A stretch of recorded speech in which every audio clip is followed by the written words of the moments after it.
কাটুয়া ১ নম্বর ব্লকে রবিবার এক বিশাল রাজনৈতিক কর্মসূচির চিত্র ধরা পড়ে। পঞ্চাননতলা বাসস্ট্যান্ড থেকে করজগ্রাম বাসস্ট্যান্ড পর্যন্ত বিস্তৃত এই রোড শো ঘিরে এলাকায় ব্যাপক উৎসাহ উদ্দীপনা লক্ষ্য করা যায়। সকাল থেকেই দলীয় কর্মী সমর্থকরা বিভিন্ন প্রান্ত থেকে এসে জড়ো হতে থাকেন, ফলে পুরো এলাকা কার্যত জনসমুদ্রে পরিণত হয়।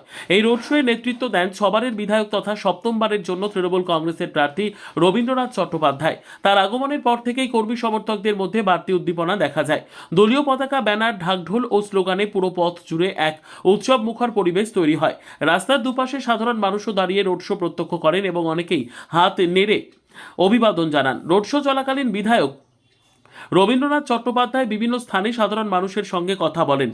তিনি এলাকার সমস্যা, উন্নয়নের অগ্রগতি এবং ভবিষ্যৎ পরিকল্পনা নিয়ে স্থানীয় বাসিন্দাদের সঙ্গে মত বিনিময় করেন বলে জানা যায়। পাশাপাশি দলীয় কর্মীদের সঙ্গে সংগঠনকে আরও শক্তিশালী করার বার্তাও দেন তিনি। স্থানীয় সূত্রে জানা গেছে, পুরো কর্মসূচি শান্তিপূর্ণভাবে সম্পন্ন হয়। কোথাও কোনো অপ্রীতিকর ঘটনার খবর পাওয়া যায়নি। দীর্ঘ পথ জুড়ে মানুষের স্বতঃস্ফূর্ত অংশগ্রহণ এই রোড শোকে বিশেষ মাত্রা দেয় বলে রাজনৈতিক মহলের মত। সব মিলিয়ে রোড শো কাটোয়া ১ নম্বর ব্লকে রাজনৈতিকভাবে একটি গুরুত্বপূর্ণ কর্মসূচি হিসেবে চিহ্নিত হয়ে রইল। কাটোয়া থেকে লাবু শেখের রিপোর্ট, সুন্দর বাংলা নিউজ। করজগ্রাম পঞ্চায়েত মানে রবীন্দ্রনাথ চট্টোপাধ্যায়ের গড়, কি বলবেন, কেমন সাড়া পাচ্ছেন? একই কথা, আমরা তো ব্যাপক লোক হয়েছে, আমরা বুঝতেই পারছেন, অগন্তি লোক।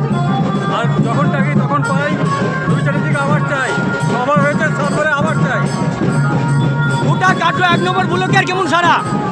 একদম ১ নম্বর ব্লকে আমাদের প্রচুর পরিমাণে লিড হবে, তৃণমূল কংগ্রেসের লিড হবে।